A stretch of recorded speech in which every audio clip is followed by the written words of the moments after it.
izidu knjige Globalizacija zahodne kulturne revolucije, ki je izjemno študijsko delo avtorice Marguerite Ann Peters, ki jo tudi prav lepo pozdravljam.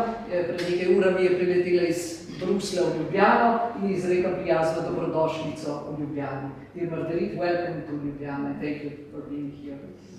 Z nami pa sta tudi dr. Tadej Strehavec, moralni teolog, ki je pripravil izčrpno spremno besedo za slovensko izdajo te knjige, ter teologinja družine in zakona, magistrico Mojco Belcel Magdič, ki bo vodila pogovor. V uvodu bomo najprej prisluhnili samostojnemu predavanju avtorice, ki bo tako poglobljeno predstavila zasnovo in vsebino te knjige. Pa mi dovolite najprej na kratko predstavitev avtorice.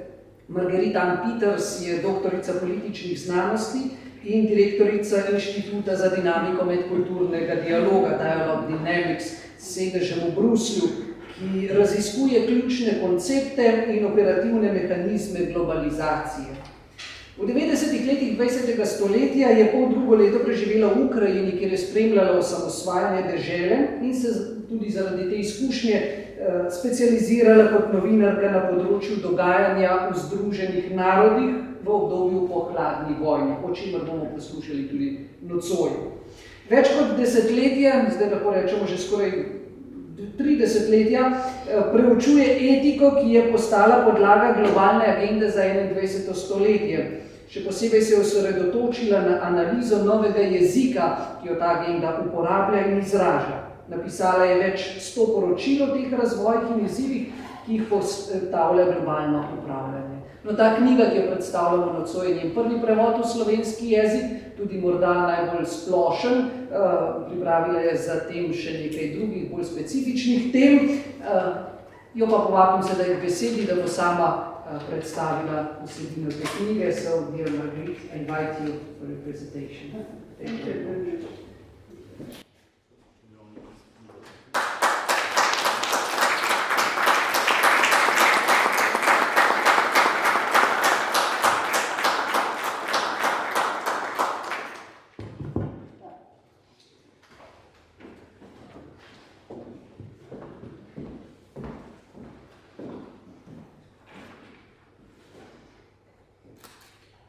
So, ladies and gentlemen, dear friends,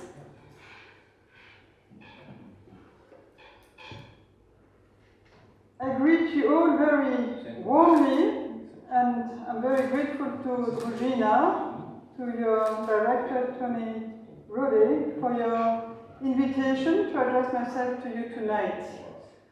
I thank Father Tadej for your instructive preface to my book.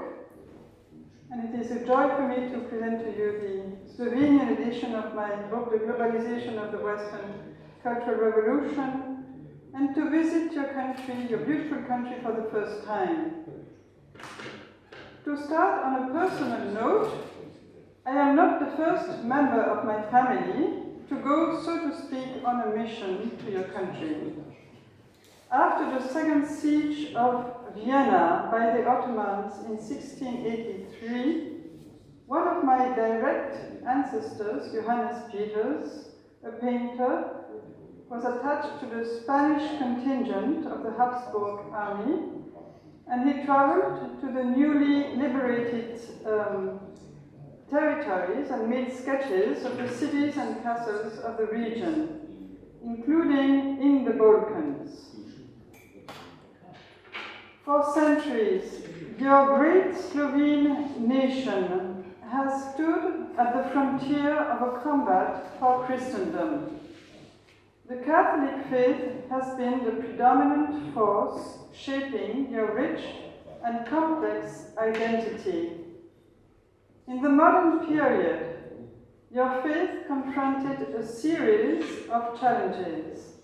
The Ottomans, Protestant Reformation in the 16th century, French Enlightenment and its secularism in the 18th and early 19th centuries, fascist Italianization and Nazism during World War II. By and large, Slovenians kept their Catholic faith during the modern era. You then suffered nearly 5 decades of communist oppression. Since the end of World War II, as Father Tadej has clearly exposed it in his preface, a series of legislations undermining life, marriage, and the family were successively adopted in Slovenia. This destructive process has been gaining dramatic momentum since the beginning of the 21st century. The globalization of the Western Cultural Revolution has much to do with this acceleration. Hence, a lesson can be learned from Slovenian history. What has historically proven most destructive of who you are as a Catholic nation, the greatest challenge to your faith, to morality, to what human conscience can universally recognize as true and good, I contend, is the quiet and blind adoption of a Western model that has, in recent decades, reached a secularistic peak. My book exposes, in a didactic manner, I hope, the agenda of the Western feminist, sexual and cultural revolution and how it integrated the platform of international cooperation for the 21st century. In 1991, Slovenia declared its independence. At the time, following the downfall of Marxism-Leninism, many in the West proclaimed the end of ideologies and, concomitantly, the definitive triumph of the so-called Western model. This proclamation, however, failed to take into account the moral state of the West at the time the Berlin Wall fell. Since the Enlightenment, democracy's foundational values, equality, liberty, and rights, have incrementally put themselves at the service of modern ideologies. As of the 1960s, these ideologies have ushered in postmodern deconstruction, taking the form of cultural Marxism, neo-Marxism, Freudo-Marxism, the Western so-called New Left, the gender and queer agendas, post-humanism and transhumanism. Unconsciously and often denying it, modern democracy does inherit many Christian values, and in particular liberty and equality. But it has also secularized these values from within. As Chesterton put it in a famous quote, "The modern world is full of the old Christian virtues gone mad." It is in the name of democratic equality, liberty, and rights that the revolution took place. This is perhaps why it has moved forward globally with such ease. The agendas of the sexual and gender revolutions fell like a ripe fruit from the tree of the individualistic, rationalist, Promethean anthropology built up since the end of the 18th century. In Le Drame de l'humanisme athée, Father Henri de Lubac stated that atheism leads to the destruction of man. The secularist anthropology is indeed the fruit of a rebellion against our universal filial identity, against the Father common to all. This rebellion culturally manifested itself in successive attacks against the father first, then the mother, the spouse, the child within Western societies. Let me name some major milestones in this process, going back to its remote roots. The philosophers who inspired the French Revolution were deists. Deism reduced God to a great architect, totally disinterested in the fate of his creatures. Deism murdered the Father in God. It has had profound political and cultural consequences. The supreme being of the French Declaration of the Rights of Man and the Citizen was not a loving father. So from the outset of modern liberal democracy, the holder of these rights, the Homo Democraticus, the citizen of modern democracy, was then not a son. He was not begotten. He did not receive his identity. In other words, he was not a person. To be a person means, above all, to be called to live, as I quote John Paul II, to live in communion of love, and thus to reflect to the world the communion of love that is in God, through which the three persons love each other in the intimate mystery of the one divine life. As an autonomous, orphaned individual, the Homo Democraticus had to construct his identity by himself. Deism conceived the now grown-up Promethean, self-divinized man. A person is differentiated into man and woman, father or mother, husband or wife, son or daughter, brother or sister. By contrast, the pure individual, incapable of love, is undifferentiated. Deism is therefore, arguably, the remote origin of the agenda promoting a society of sexually undifferentiated individuals. From the 18th century onwards, secular anthropology tended to view paternity as an obstacle to individual equality and freedom. It tended to dialectically oppose fatherhood and citizenship. Jean-Jacques Rousseau suggested that fatherhood was a social privilege contrary to equality, the preeminent value of this social contract. Since the aim of the revolution was to abolish privileges, civic equality was built, so to speak, on the corpse of the father. In 1841, Honoré de Balzac acknowledged that the French Revolution had cut off the heads of all fathers.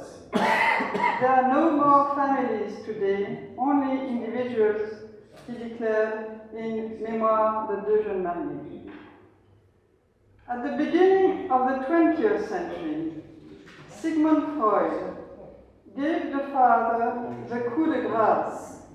He refounded anthropology on the libido as the primary motivation for human action, and identified the father as the repressor of our sexual drives and individual freedom. Western culture deduced from psychoanalysis that our liberation would go through the cultural murder of the father.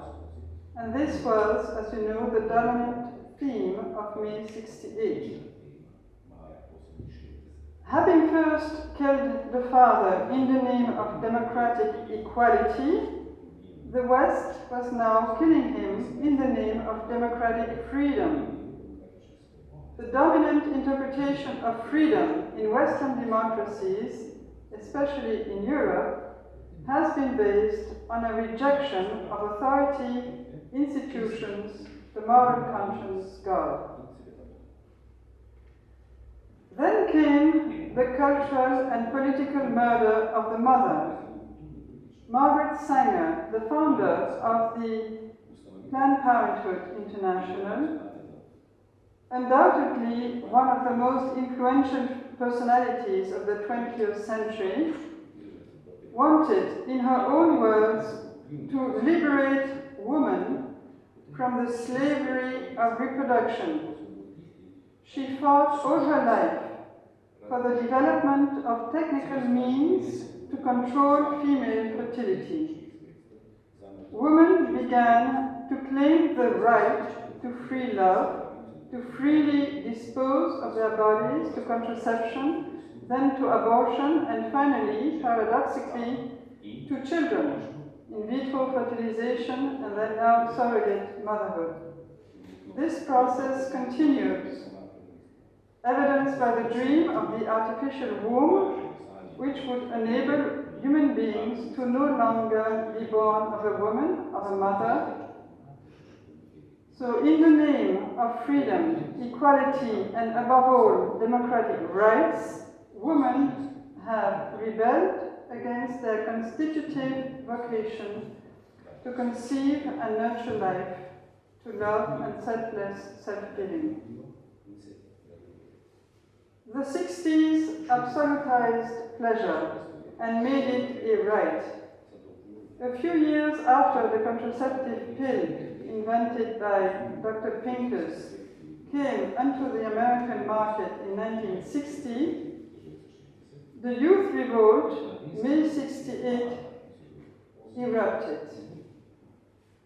It's easy to see how free love led to the cultural death of the loving bridegroom and of the bride who receives love in order to love in return. The sexual revolution culturally replaced the single, exclusive, lifelong bride with multiple temporary partners. The homosexual movement was born against this backdrop. In Eros and Civilization, 1955, the Freudo-Marxist Herbert Marcuse sets out the program of the sexual revolution. The revolution that would bring about what he eloquently called the non-repressive society, a society that would celebrate the libido principle as a cultural and political value. So now we live in many countries and societies in the non-repressive society. For Marcuse, sexual perversions offer greater gratification than normal sexuality. The child is, in his view, repressive through the responsibilities it confers on parents. Children embody the living contradiction of pleasure. The sexual revolution thus spawned the anti-conception mentality, and with it, the cultural death of the child. The May 68 baby boomers generation gave birth, so to speak, to a contraceptive and abortive society. It initiated the decline of the European birth rate. I believe that your Slovenian birth rate is now extremely low. I think in 2015 it was 1.57. And this demonstrates how affected you have been by the revolution that I am describing. So in the West, in just a few years, between 1968 and 1975, the agenda of an agitating minority by and large became culture. The non-repressive society came about. Before the fall of the Berlin Wall in 1989, large segments of Western culture, education, policies and laws had sided with the agents of the sexual revolution. The long historical process attacking the father, then the mother, the spouse, the child, and therefore marriage and family within Western societies progressively turned Western societies into anthropological deserts. In the 1960s, the vacuum thus created enabled Franco-American social engineers to embark on a project of anthropological and civic reconstruction based on secular principles. The soil was ready to sow the seeds of the gender revolution. In 1955, John Money, an American psychologist and sexologist, was the first to give the gender term a novel meaning as social construct. He distinguished male or female biological identity, in other words, sex, from gender, by which he understood an individual's subjective feeling of being male or female.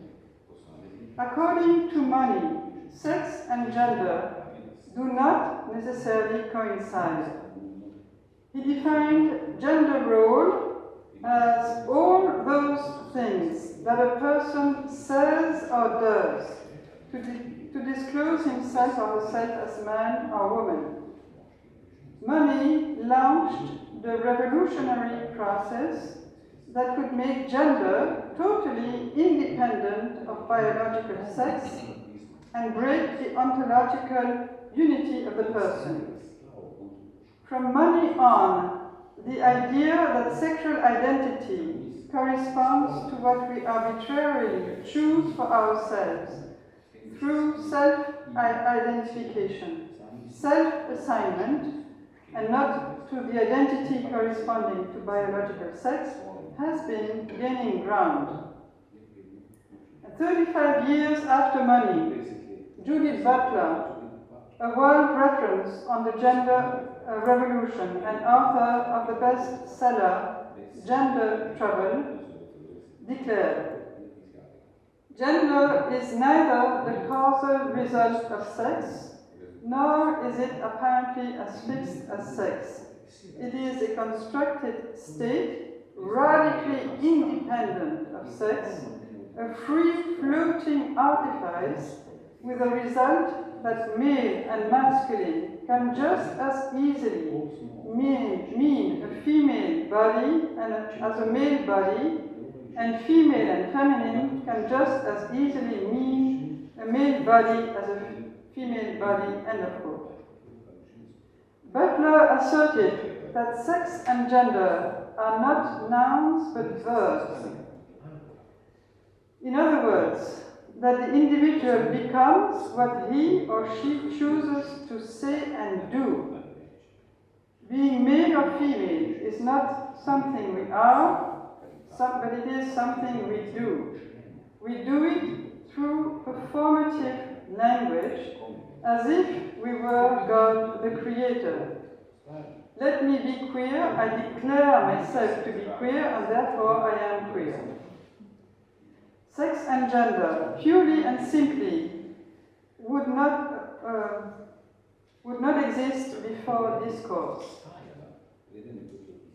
David Halperin, an American queer activist, called queer identity an identity without essence, without an essence. An identity that can only be affirmed by self-designation. Only the person who declares himself to be queer is queer, not the person declared as such by society. So we see how antisocial this agenda is.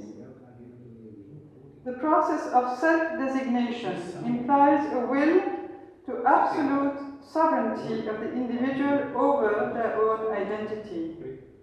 I don't get my being and my existence from anyone but myself. I'm proud of it. Society must conform to my choices. This is truly an anti-Christic attitude. The gender ideology has a dual origin.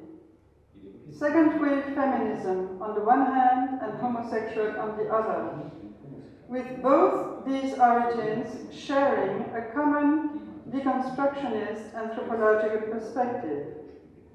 Second-wave feminist activists were mainly interested in acquiring equal power with men. In their view, doing so implied liberating themselves from their spousal and maternal role, viewed as an obstacle to equality. Militant homosexuals were likewise interested in social recognition and power. They fought to liberate society from what they called heteronormativity, attraction towards the other sex as the social norm. Both gender feminists and homosexuals have considered that male and female specificities and complementarity, masculinity and femininity, marriage between a man and a woman, the family based on such a marriage, fatherhood and motherhood, our spousal identity, our filial identity, and even now, with the trans agenda, man and woman themselves are all social constructs or stereotypes that would be discriminatory against women, homosexuals, and LGBT plus people. So in the name of equality and liberty, those democratic values, these so-called stereotypes are to be deconstructed by all means, education, culture, policies, and laws. The gender revolution is first and foremost a project of sexual and societal refoundation. It is about deconstructing the social order, destabilizing institutions across the board. Butler advanced the idea that social organization needed to be rethought from its foundations on the basis of homosexual and transsexual models. She called for subversive action, which we see happening now. The gender revolution pursues socio-political objectives. Its aim is to change culture, even if it means using what Monique Wittig, a lesbian responsible for linking the gender concept to homosexual claims in the USA in the 1970s, what she called war engines. So you see how aggressive this agenda is. So let us note that no civilization prior to ours has sought to bring about a new and global society made up of sexually undifferentiated individuals, fluid, good global citizens, celebrating in the name of democratic freedom, equality, and rights, the entire spectrum of sexual orientation and gender identity choices. No civilization prior to ours has committed itself to transforming the content of education, culture, policies, and laws from top to bottom to this end. So let me turn now to the advent of global governance and its role in the globalization of the Western Cultural Revolution. You may know that no sooner did the Berlin Wall fall in 1989 than the UN endeavored to organize a series of 9 international conferences between 1990 and 96 on various socio-economic and environmental themes. The purpose of this conference process was to build an integrated new global consensus for the 21st century. Slovenia, as a nation-state, joined the United Nations in 1992. Your country then took part in these conferences and joined their respective consensuses. A new language, absent from the UN foundational documents, from the UN Charter, from the Universal Declaration of Human Rights, imposed itself at these conferences. This novel language expresses a new and global ethic. It's an ethic from which the notions of good and evil are absent. These words, good and evil, you do not find them in the documents of the United Nations. But the United Nations is proposing a global ethic, it's a secular ethic. Among the new global norms are sexual and reproductive health and reproductive rights, adopted at the 1994 Cairo Conference on Population, and the gender agenda adopted at the 1995 Beijing Conference on Women. These novel concepts were forged by the leading agents of the feminist and sexual agitprop, namely Planned Parenthood International.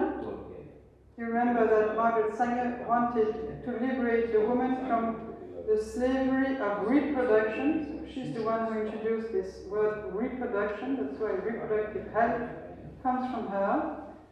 And the gender agenda was introduced at the UN by a minority of gender feminists.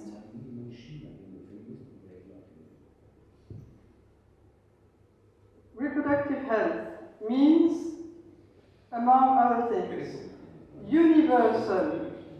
Universal meaning for all, no matter what your marital status is.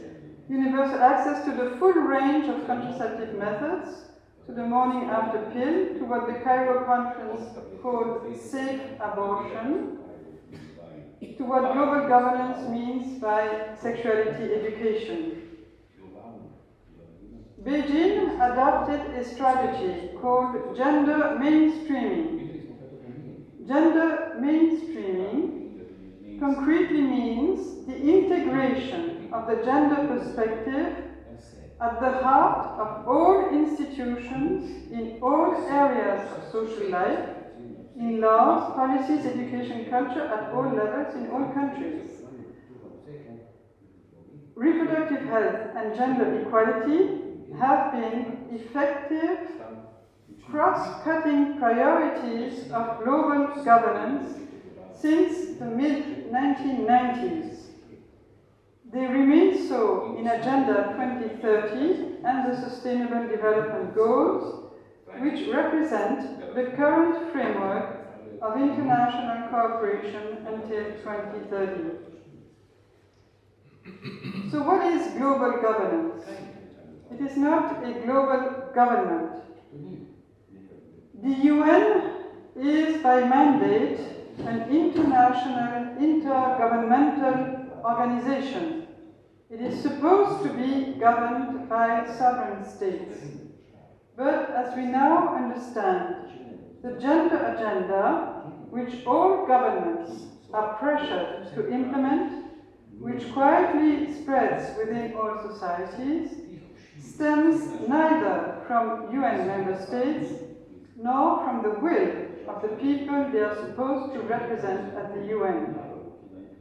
It does not emanate from Slovenian history, tradition, culture, religion, but it is imposed by a ruling minority at the rudder of global governance. This global elite now challenges what you fought for throughout your history and constitutes your national identity, your Catholic faith and culture.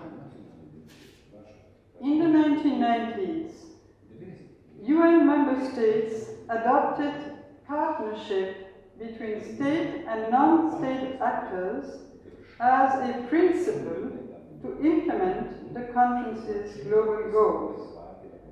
this partnerships regime is global governance. It revolves around the United Nations as its hub. It has governed us for some 30 years now. Its development coincided with the post-communist emergence of civil society in your country. That's why this partnership politics was attractive to you, because after communism you wanted to build up your civil society, and at the same time at the UN you had the civil society movement led by the radical agents that I named. But global governance has shifted effective power from national governments to unaccountable transnational actors, and thereby profoundly destabilized the international order based on national sovereignty. Partnerships are powerfully financed. They are like-minded. They are exclusively geared towards the realization of certain objectives, and gender being a priority. Partnerships are not pluralistic, they're not democratic. So let me end with what I consider one of the greatest challenges that global governance confronts us with. Its global education reform project. To irreversibly transform all cultures, there is nothing more efficient than to reform education. The most troubling sign of the gender revolution at its current stage is that it now targets children.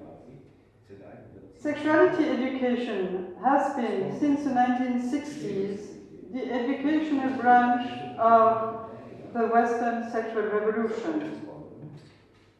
In 2015, UNESCO, in partnership with the Planned Parenthood International and like-minded experts, released its international technical guidance on sexuality education, which it considers a normative framework for the entire global education community, not only for ministries of education or gender ministries, but for school directors directly, for youth groups, young people themselves. These principles leave no doubt as to their author's intention to use the current generation of children and young people to bring about a global society of sexually undifferentiated individuals. The deconstruction of gender stereotypes is the cornerstone of this document. And you see this document being implemented in all countries. In Belgium, we had the exact implementation of this document. In France, in many examples. It seems, I don't know, that Slovenia has so far been protected, but I think this is the next challenge for you. There will be pressure on your Ministry of Education and on schools directly and young people directly to implement this project.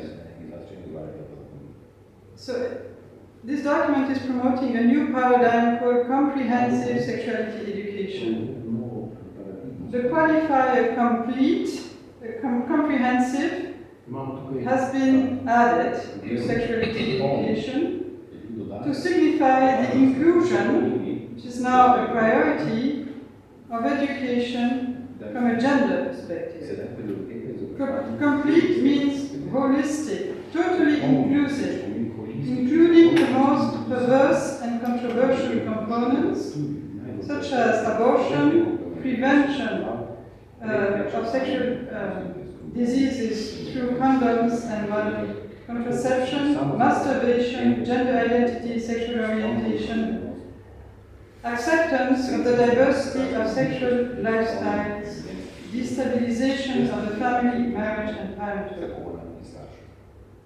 The new culture, as you know, celebrates diversity, but it excludes from its system marriage and the family, and now it even excludes man and woman themselves. Comprehensive sexuality education teaches children from kindergarten to university to question their sexual orientation, to question the identity they would have been assigned at birth, to explore in practice the diversity of possible choices. This is really happening. In Belgium it is absolutely happening. It perverts the conscience of children by teaching them to internalize, accept and celebrate the diversity of family structures, lifestyles, marriage forms, parents, romantic relations, and to recognize them all as equally valued. So beyond the challenges I have been describing, what is really at stake is that our young people should keep the faith in our Lord Jesus Christ. The sexual and gender revolutions have produced a widespread silent apostasy in the West. The minority at the helm of global governance has sought, since the end of the Cold War, to impose a new secularistic universalism, deprived of any openness to transcendence, and infringing freedom of conscience in a totalitarian manner. So we are, in a way, in an unprecedented combat. I want to end, however, on a note of Christian theological hope on this Pentecost Monday. Although the reality of the current developments is overwhelming, our hope is based on what the theology of St. John says about the world. God did not send his Son into the world to judge the world, but so that the world might be saved through him. At the end of his Last Supper discourse, Jesus invites us to be full of confidence, despite our experience of adversity in the world. I have overcome the world. So we are strengthened by Jesus' victory and his peace. I think I should end there, no? Because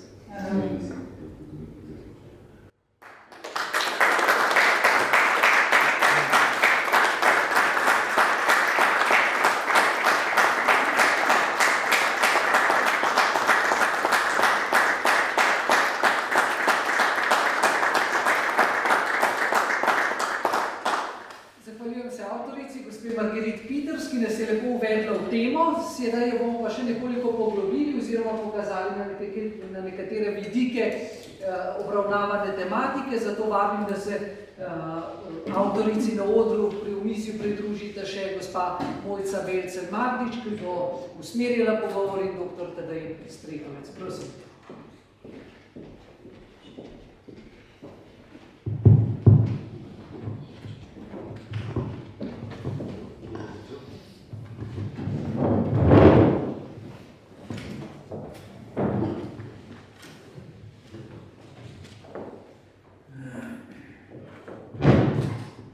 Dober večer, lepo pozdravljeni. Tudi meni je veselje nocoj voditi ta pogovor s dvema gostoma, z Margaret Peters in Tadejem Strehovcem. Oba poznam že vrsto let. Margaret poznam iz člankov v raznih tujih zbornikih, ravno na temo spolne revolucije, te kulturne revolucije. Tadeja Strehovca pa potem, ko sem se vrnila v Slovenijo, bil je res med prvih, ki sploh na to temo pisal članke, javno ozaveščal in potem tudi kasneje se aktivno vključeval v razne referendume. Pa tako, čisto na začetku, imeli smo res lepo predstavitev te počasne revolucije, ki se je dogajala desetletja preko različnih kulturnih mislecev, seksologov, feministk, filozofov, ki so spreminjali razumevanje družine, zakona, spola, spolne identitete. In Margaret je zelo lepo povedala proti koncu, kakšno vlogo danes, oziroma so takrat igrali Združeni narodi in najbrž še tudi danes. In me tukaj zanima, ali so Združeni narodi danes poglavitni in glavni, ki vodijo to kulturno revolucijo dan danes, ali so še tudi druge, ne vem, organizacije, ki so tako vodilne v svetu in kakšen je njihov cilj danes, ko so že toliko vsega spremenili, ampak na kaj se pa recimo fokusirajo sedaj v tem obdobju.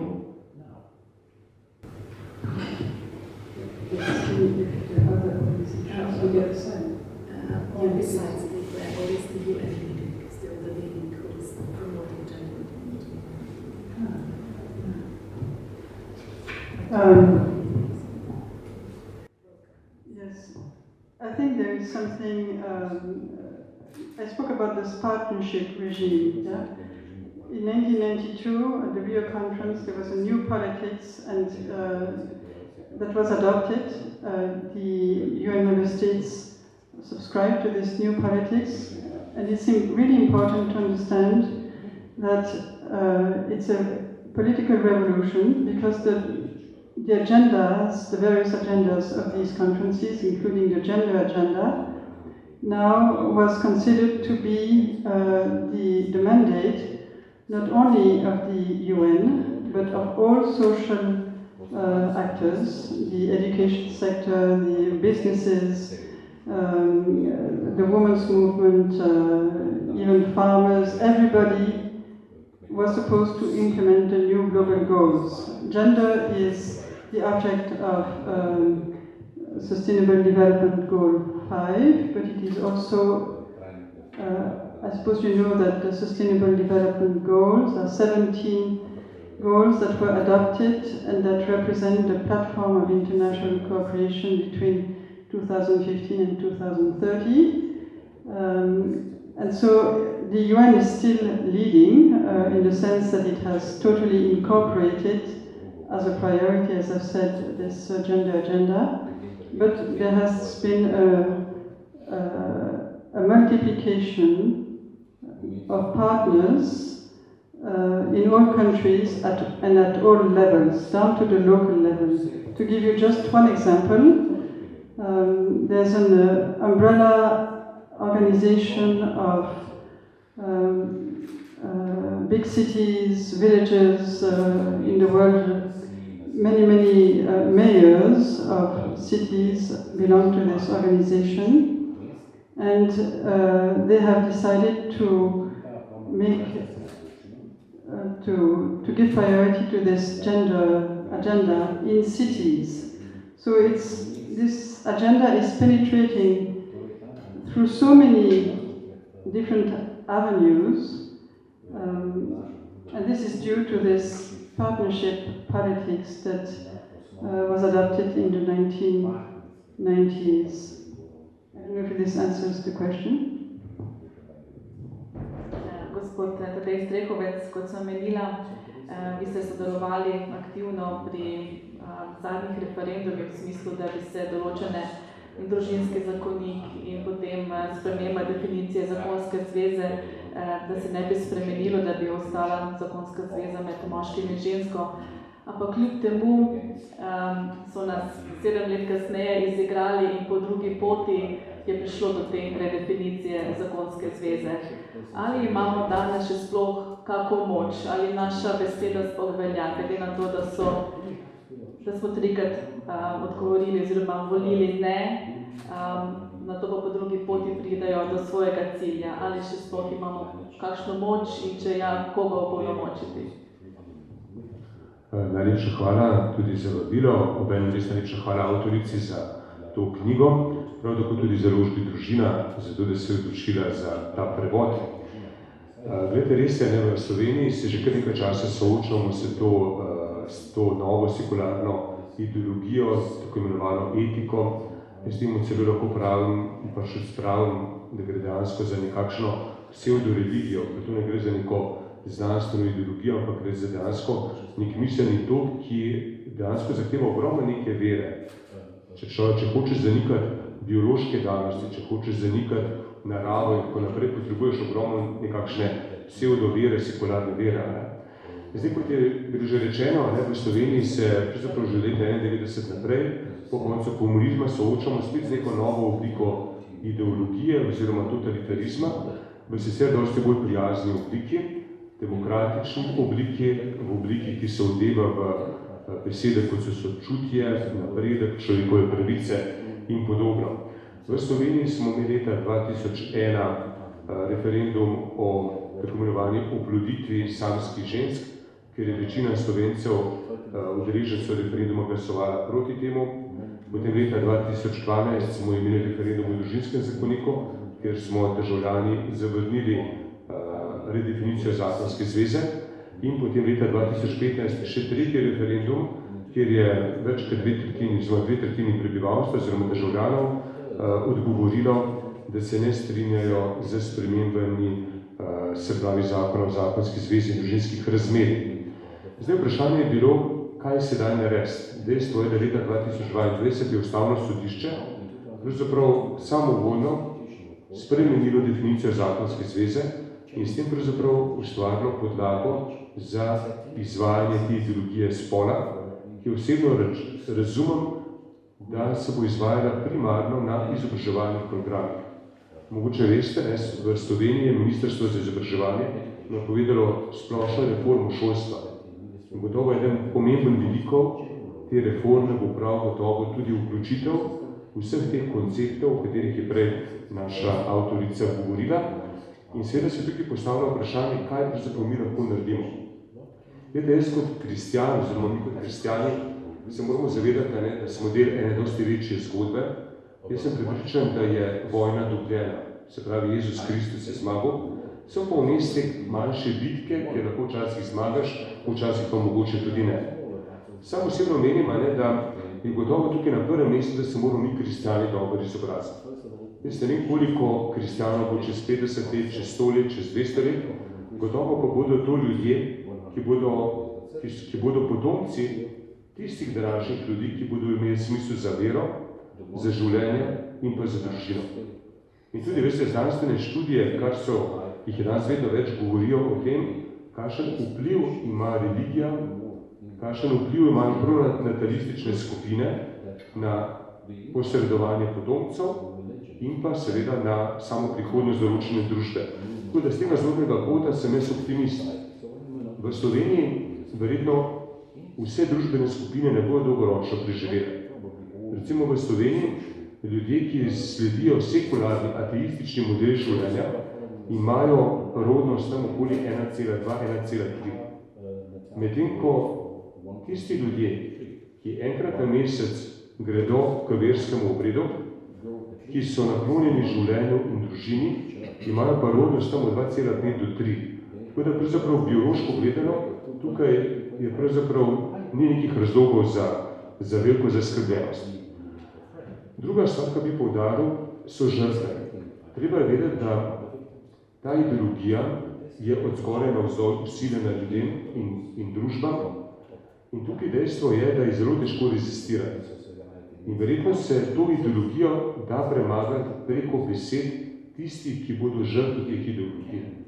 In veste, meni je žal, ampak v tej družbi je vedno več ljudi, ki se soočajo z negativnimi posledicami te ideologije, ki ni samo ideologija spola, to so tudi te reproduktivne ideologije, to so ideologije, ki dejansko manipulirajo z človekovo razsodnostjo, ki uporabljajo najnovejše tehnologije na področju digitalnih medijev in tako naprej, da ljudje osamijo in jih v nekem smislu izolirajo od tega sveta.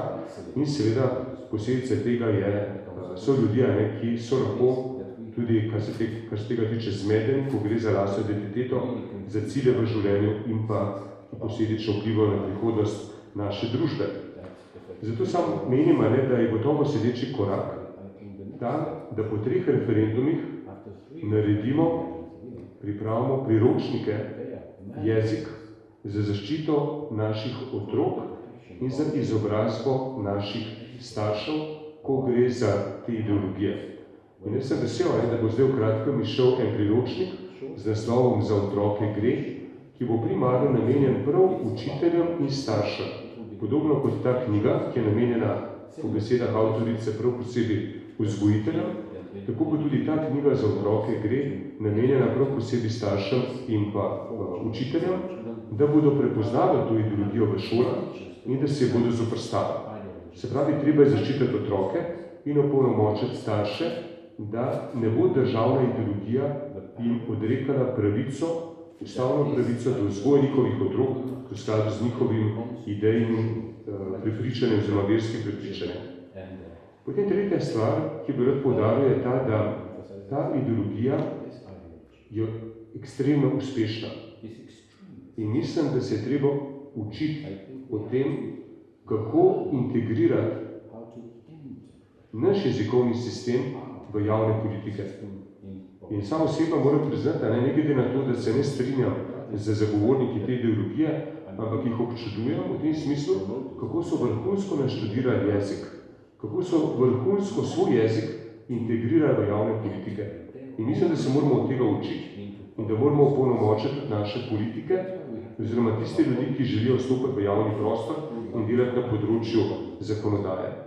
In ne nazadnje, kot kristjan, menim, da tudi verske skupnosti imamo zelo veliko poslanstvo na tem področju.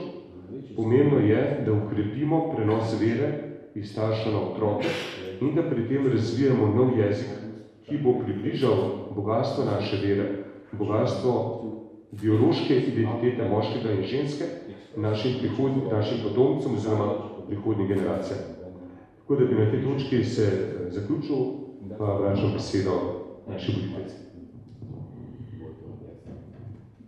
Zanimivost pri tej knjigi je, ko bomo lahko prebrali v uvodu, da so Margaret prosili afriške škofje, da bi napisala neke vrste priročnik, kako je nastala oziroma se širila ideologija spola, se pravi, da bi nekako didaktično razkrila zgodovino in razvoj globalizacije zahodne seksualne in feministične revolucije. Pa me zanima, glede na to, da so škofje to prosili za ta didaktični pripomoček, kakšen pa potem bil odziv, ko ste to res napisali in predstavili, kaj so storili potem za zaščito njihovega naroda, glede zakona, družine oziroma kakšen je bil efekt te knjige pri njih? Well, yes, I was invited to address the bishops of West Africa in 2003, actually, and there were 150 bishops, and I was just asked to expose my findings about the United Nations, and I must say that it was so encouraging to see the reactions of these bishops, because they really acted as pastors who were really concerned for their sheep, because they could see all of this happening on their pastoral ground, and they wanted to have a tool that would explain where all of this came from. And so I wrote the book, and the book was widely distributed through the Episcopal conferences, both in English and Francophone African countries, and mainly to seminaries.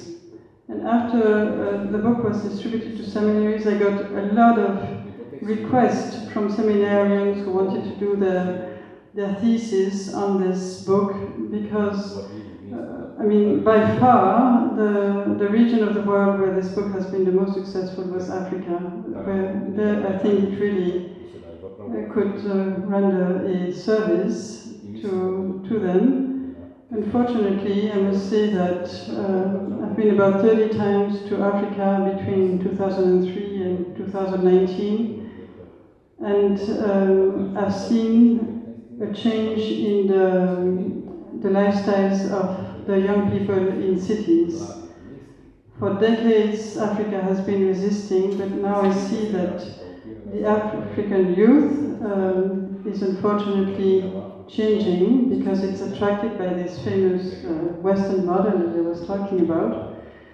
And so Africa is still resisting to the homosexual agenda, but the young people are starting to use contraception, abortion and so on. And so, which goes along with the loss of faith. The book has really helped seminarians a lot, I think. Margaret v svoji knjigi čudovito omenja, kako so Združeni narodi spreminjali terminologijo.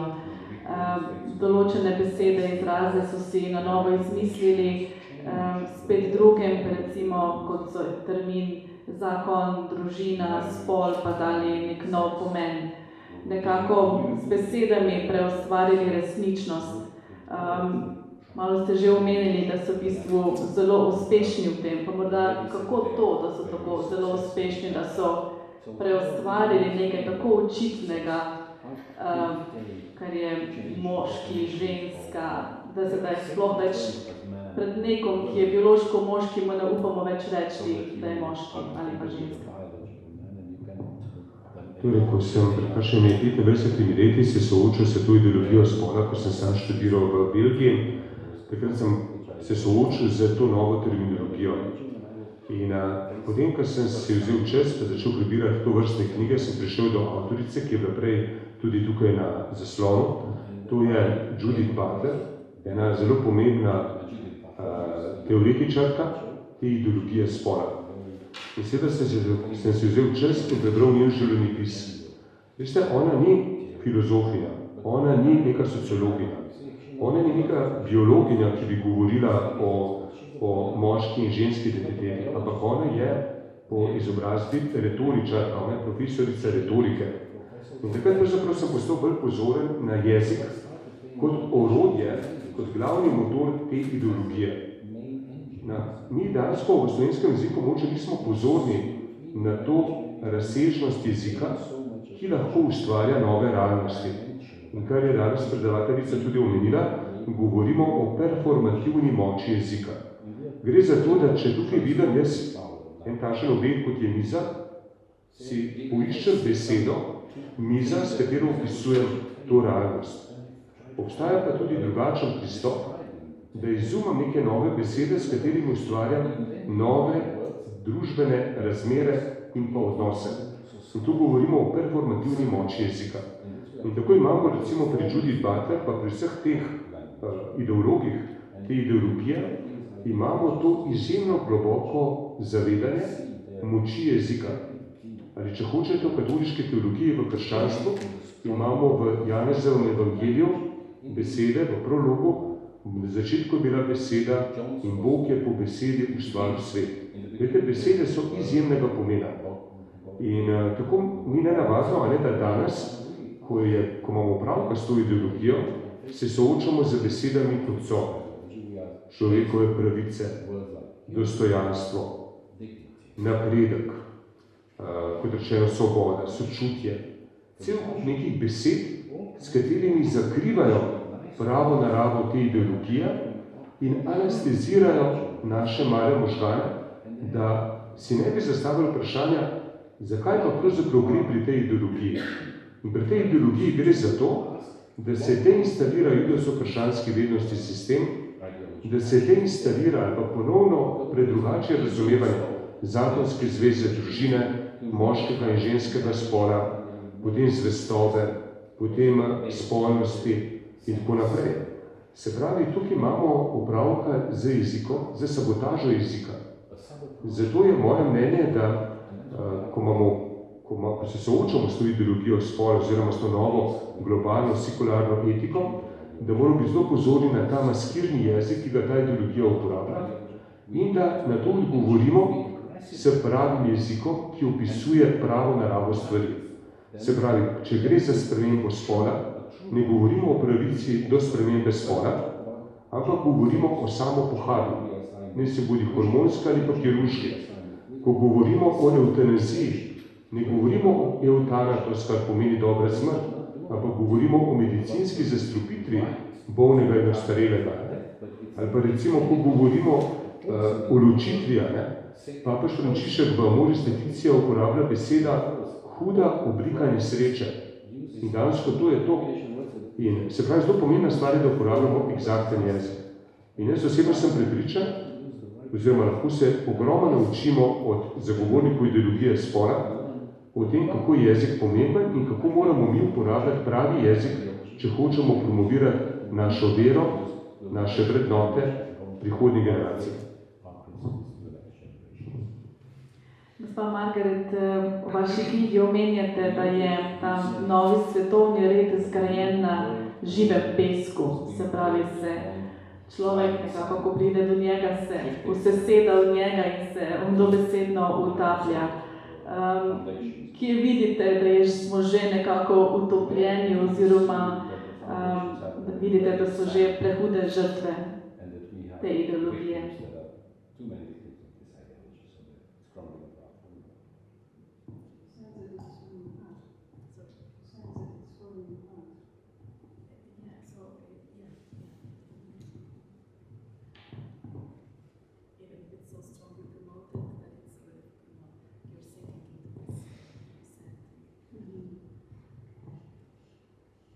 Well, you yourself know, Slovenians, that you have experienced,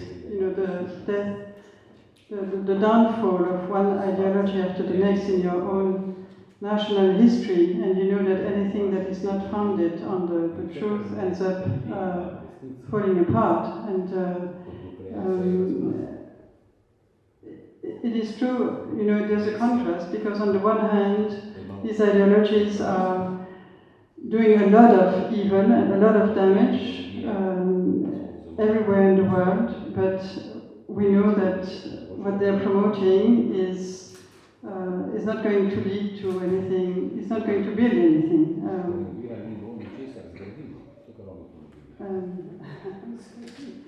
I'm a little bit out of I have to think about it. Yeah.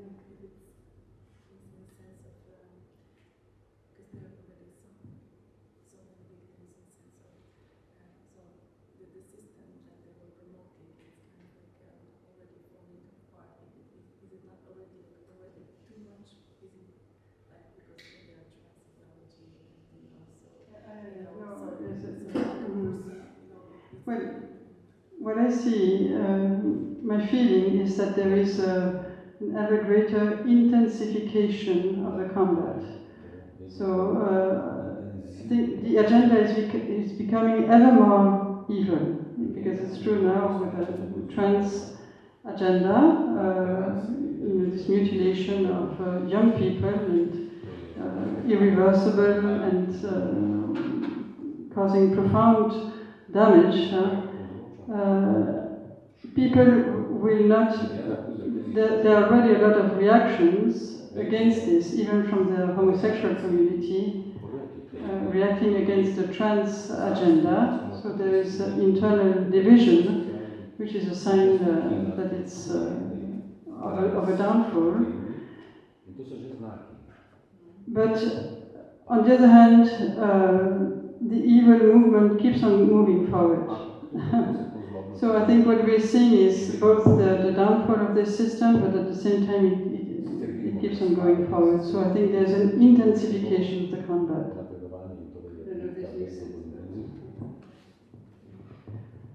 Kje je pa tukaj, gospod Strehovec, vloga cerkve? Kje je njeno mesto, vloga? Ja, jaz sem prepričan, da to gotovo je ena izmed zelo pomembnih zgodb, s katerimi se mora krščanstvo danes soočati. Nenazadnje treba vedeti, da so ta gibanja, ki promovirajo to sekularno, globalno etiko, da je to gibanje pravzaprav zelo nenaklonjeno krščanstvu, naši antropologiji, našemu pogledu na svet, nasprotuje Bogu. In cilj tega gibanja, veste, ni samo transformirati kulturo, družbo, šolstvo sodobnega človeka, ampak tudi verske skupnosti. Zato sami veste, da tudi v katoliški cerkvi trenutno poteka kar številne razprave na to temo. druge skupine v katoliški cerkvi bolj liberalne objemajo to ideologijo, druge moče bolj konzervativne pa seveda opozarjajo na negativne posledice te teorije spola oziroma te globalne sekularne etike. Se pravi, kakšna naloga je cerkve pri tej zgodbi?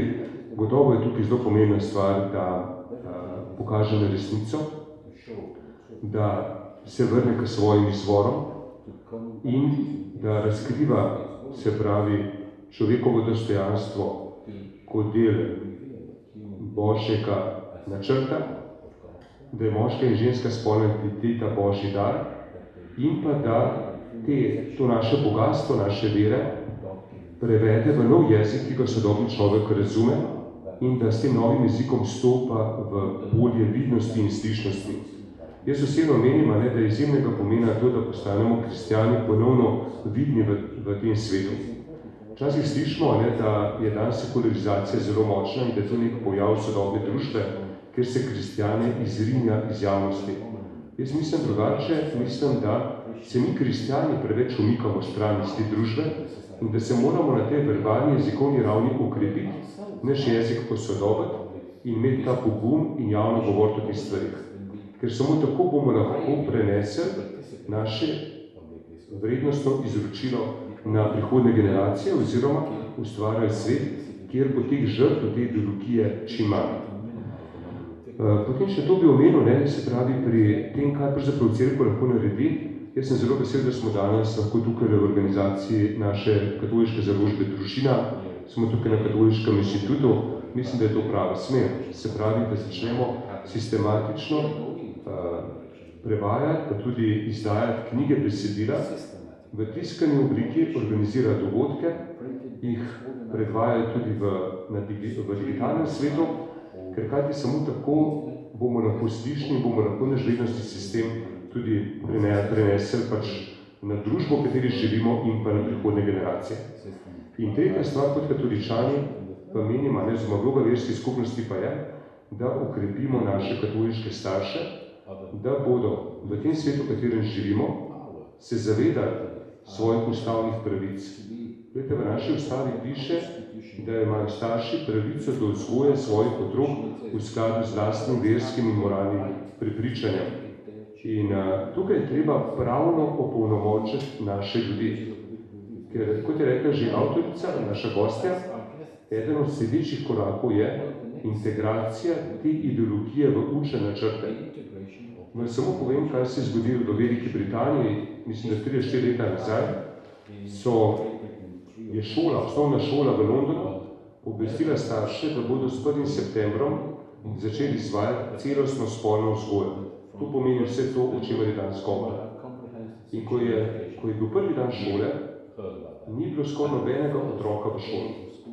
In seveda so prišli politiki, prišli so predstavniki Ministrstva za izobraževanje, prišli so razni predstavniki nevladnih organizacij in seveda napadli starše, da kaj se grejo, ker starši niso dovolili, da bi otroci šli v tako šolo.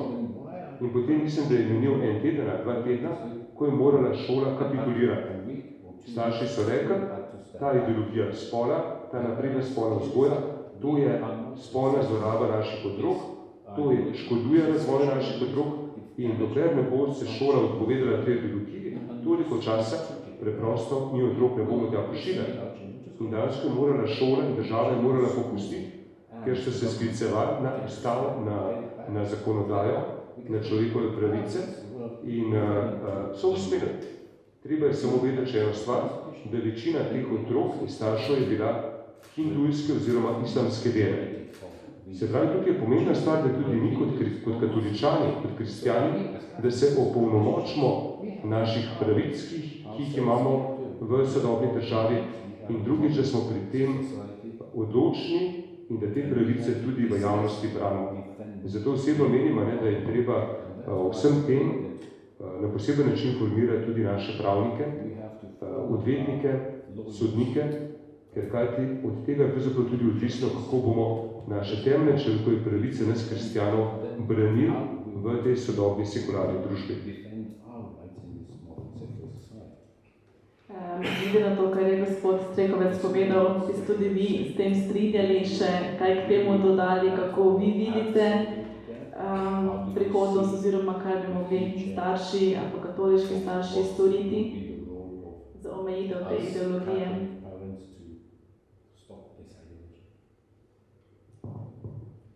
Yes, of course, I agree with what Father said. I think there's an education emergency now. Parents must really wake up. They must inform themselves and become much more vigilant, because the influences that the children get are not only from the schools.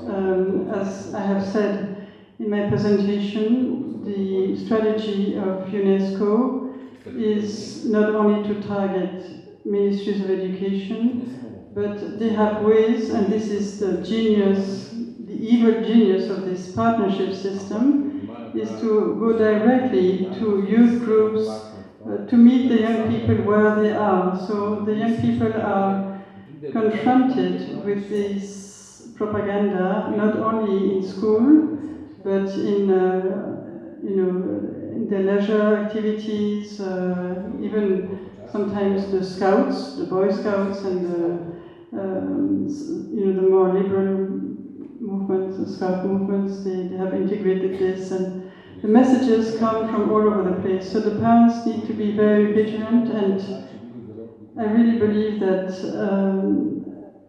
this is an hour in which we must transmit a very strong faith to the children, really to care much about the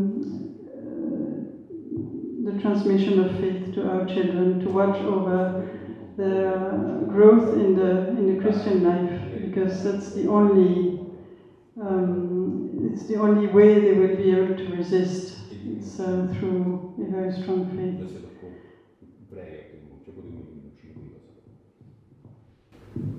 Tako še pred koncem mogoče še kako vprašanje iz publike, mogoče, če je nastalo, če ima to kako vprašanje.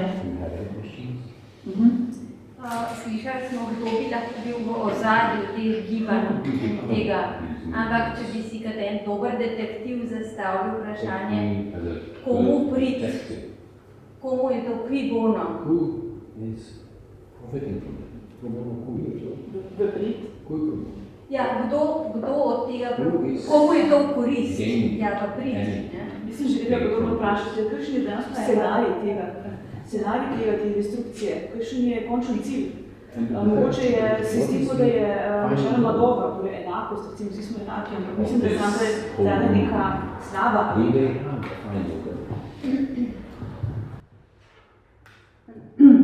In my presentation, I have tried to show that this has a very long history, and there's a logic, one step leading to the next, and it's always going further in the destruction of man. I think, it's really the devil who's the great strategist and who's behind this.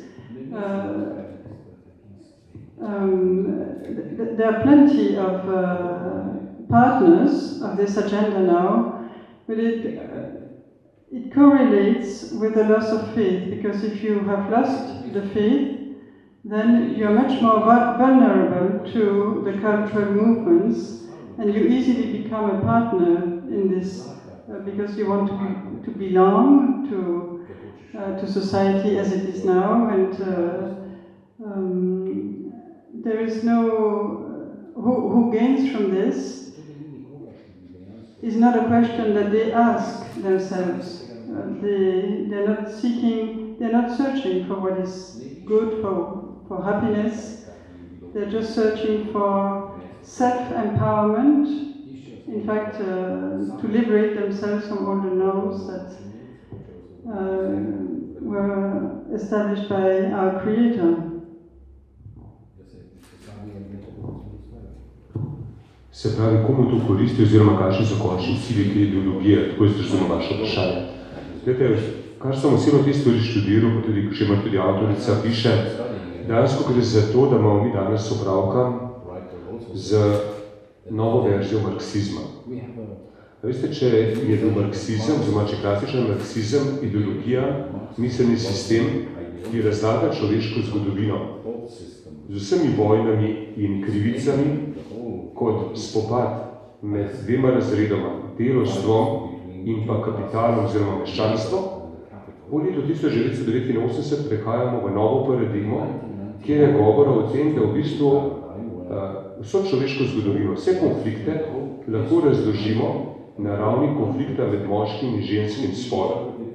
In razlika, oziroma rešitev za družbo ni odprava, se pravi, družbenih razredov delovstva pa kapitalizma, ker ta način razmišljanja ali to razumevanje marksizma je v bistvu propadlo, ekonomsko propadlo, ampak dejansko imamo danes opravka z tem spopadom med moškim in ženskim spolom.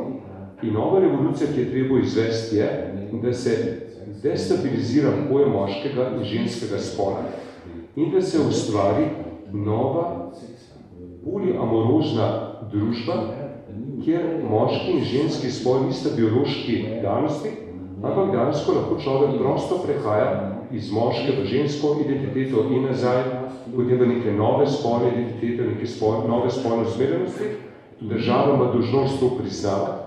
In na koncu veste cilj tega miselnega sveta na ravni medčloveških odnosov ni to, da uzakonimo istospolne poroke, pa da uzakonimo transseksualizem ali pa spremembo spola. Ampak končni cilj je, da ustvarimo poliamorozne skupnosti, kjer je spol fluidna stvar, kjer ljudje nenehno spreminjamo svojo spolno identiteto, vsi smo legalno poročeni, vsi smo lastniki, oziroma smo očetje in matere otrokom, vsi imamo skupno premoženje, v bistvu prihajamo v neko utopično, komunistično, brezrazredno družbo preko tega uvinka, ki se imenuje ideologija spola.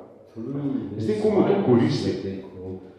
Če berete Judith Butler, pa Monik Wittek in druge, gre danes tukaj za utopijo.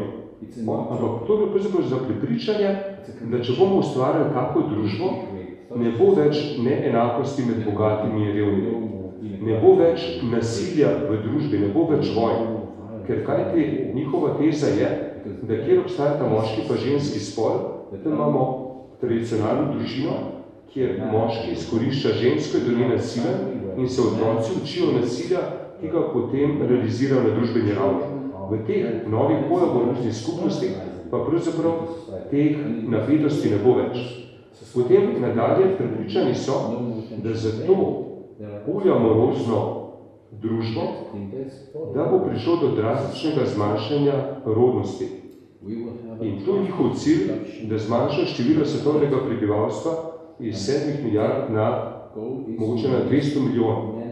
In tukaj nobenega ne zanima, a bomo mi kot Slovenci preživeli, a bo vaša družina preživela, a bo ta jezik obstal ali ne bo obstal, ali ta kultura. Dejansko imamo dolgoročni projekt redukcije svetovnega prebivalstva. In potem imamo še en vidik, to pa je ekološki vidik. Ljudje, ki zagovarjajo, se pravi, pravice narave in živali, tako naprej tega stvarstva, seveda ima velikokrat prav, ampak njihova ideja je, da je največji sovražnik narave pravzaprav človek. In človeka je treba zreducirati. In pot do tega je, da se promovirajo take življenjski slogi, ki so reproduktivno manj uspešni. In človek, ki gre skozi ta miselni proces ideologije spola, je človek, ki seveda se redkeje odloči za konvencionalno zakonsko zvezo moškega in ženske, ki edina izmed vseh življenjskih slogov omogoča družini in družbi dolgoročno preživetje, saj ima zadost visoko rodnost. In nenazadnje, kaj je cilj te ideologije? Jaz mislim, da tudi deinstalacija judovsko-krščanskega vrednostnega sistema, se pravi naše vere, ustvari pravzaprav družbo brez Boga. In tukaj imamo seveda opravka tudi s to duhovno perspektivo kot kristjani. Tukaj imamo opravka dejansko prav za boje med dobrim in zlim. Zato smo kot kristjani poklicani k temu, da se temu zoprstavimo. Pred enim mesecem je papež, je dikasterij za nauk vere izdal dokument, izjavo, ki jo podpisal papež Frančišek, ki govori o dostojanstvu človeka. Naslov te izjave je Dignitas Infinita, neskončno dostojanstvo. Govora je o tem, kaj je človekovo dostojanstvo, kako se danes dostojanstvo razumeva in katere so nevarnosti za človekovo dostojanstvo v sodobni družbi. In ena izmed najhujših kršitev človekovega dostojanstva je prav ideologija spola. In avtorji te izjave pravijo, da je sprememba spola, zavračanje biološke danosti moškega in ženske, neposredna kršitev človekovega dostojanstva. Ko gre za navduševanje otrok in mladostnikov, da spreminjajo spol, ne se bodi hormonsko ali pa kirurško, uporabljajo celo dikcijo spolna zloraba. In papež in Sveti sedež poziva vse katoličane, da smo pozorni na to temo in da se temu tudi seveda zoperstavimo. In sami veste, da je suverenost človeka, tako je dejal en filozof v njegovem znanju, za nas katoličane pogotovo to velja, suverenost kristjana je v znanju in pa v veri. Tako da z tega zelo nekako da razumemo ta naš dogodek kot eno zelo lepo priložnost, da kot cerkev, kot kristjani, kot katoliška skupnost gremo naprej, da dvignemo zavest o tem problemu in da se ozavemo svoje identitete. Ker kajti samo na ta način bomo kot kristjani dolgoročno preživeli. Jaz sem še eno vprašanje. Mogoče zadaj tudi kakšen finančni interes določenih skupin ljudi. Mislim, da je bistveno lažje voditi po sivo maso ljudi brez identitete in kako smirjati in izkušnjati. Se pravi, ali je v ozadju tudi finančni interes? Glede, moja osebna izkušnja je, kar gledam in kar te stvari s tem fenomenom, ko se ukvarjam, gotovo tukaj v ozadju treba vedeti, da nič ne nastane samo od sebe. Tukaj imamo mi dejansko na operativni ravni, imamo recimo Open Society, Sorošove sklade, ki izobražujejo aktiviste, da to ideologijo integrirajo v javne državne politike. Da te aktiviste zaposlijo v javnih institucijah in da ta ideologija postane državna ideologija. In pri tem so izjemno uspešni. In moja izkušnja je, da vsi te aktivisti delajo na pogon denarja. Se pravi, v ozadju so seveda čisto osebni finančni interesi, dolgoročno pogotovo je dolgoročni cilj pogotovo ta, da ena majhna elita razpolaga z bogatstvom celo sveta. In v interesu teh elit je, da se tudi zmanjša število svetovnega prebivalstva, zato po mojem mnenju, da lažje nadzorujejo naravne vire in s tem tudi bogatstvo. Mi pa tukaj moče dejal še to, od teh skupin se moramo mi dobro učiti. Tudi v predgovoru to knjigo sem napisal, ne glede na to, da se s tem strinjamo ali ne, oni so nam pokazali, kako se uspešno integrira vrednostni sistem ali pa nevrednostni sistem v javne politike. In mislim, da moramo njih študirati, uporabljati njihove dobre prakse in jih vključiti v našo evangelizacijo, kot jim rečemo.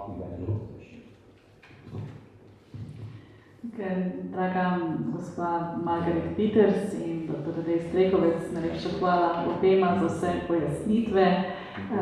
Marsikaj zanimivega, novega, pomembnega ste povedala. In upam, da smo tudi vsi dobili spodbudo, da postanemo tako javni, pogumni in da se ne bojimo povedati resnice in govoriti stvari take, kot so s pravimi besedami in s pravim pomenom.